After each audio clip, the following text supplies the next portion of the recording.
Takeoff and his former group, the Migos, were and still are a household name these days. But what will happen now, after the tragic passing of group member Takeoff? How will this affect the music industry? My name is Financial Man. Please like and subscribe. Enjoy the video. Along with fellow family members Quavo and Offset, Takeoff began rapping in 2008. The group initially performed under the stage name Polo Club, but eventually changed their name to the Migos. And they had success. The group released their first full-length project, a mixtape called Juke Season, on August 25th, 2011. Migos initially rose to prominence after the release of their single Versace in 2013 and peaked at number 99 on the Billboard Hot 100 chart. Their debut album, Young Rich Nation, was released in 2015, and this really was a sign that they were here to stay. Migos achieved their first number one single in 2016 with Bad and Bougie, one of the most famous rap songs to this day. While he can be seen in one of the background scenes in the music video, Takeoff is not featured nor credited on the song. Takeoff claimed that he was not featured on the song because he was busy at the time of recording. During filming of Complex's Everyday Struggle at the BET Awards 2017, he was questioned about his absence by host Joe Budden and DJ Academics, to which he replies, I ain't left out Bad and Bougie. You think I'm left out Bad and Bougie? Say again? You say I'm left out Bad and Bougie? What'd you say? You say I'm left off Bad and Bougie? Yeah. Do it look like I'm left out Bad and Bougie? What'd you say? Do it look like I'm left out Bad and Bougie? Takeoff's response caused Budden to leave the set, and an altercation between the Migos and Budden and their entourages almost took place before it was broken up by security.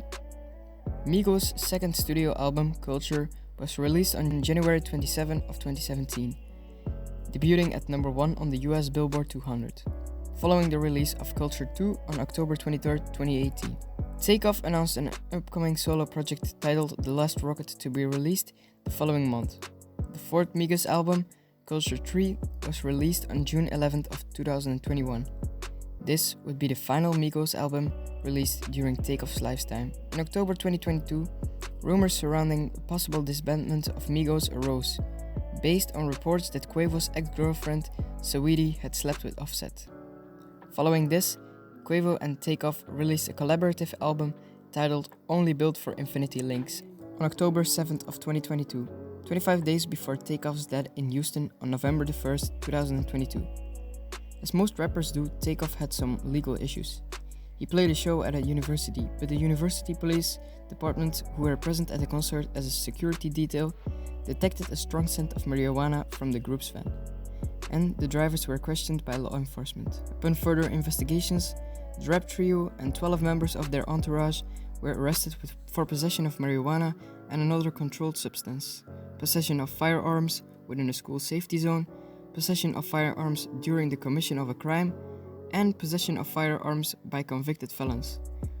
And on August 5th of 2020, news broke that Takeoff was named as the perpetrator in a civil lawsuit filed by the female victim on charges of sexual battery, assault, false imprisonment, gender violence, and interference with civil rights at a June 2020 party in Los Angeles.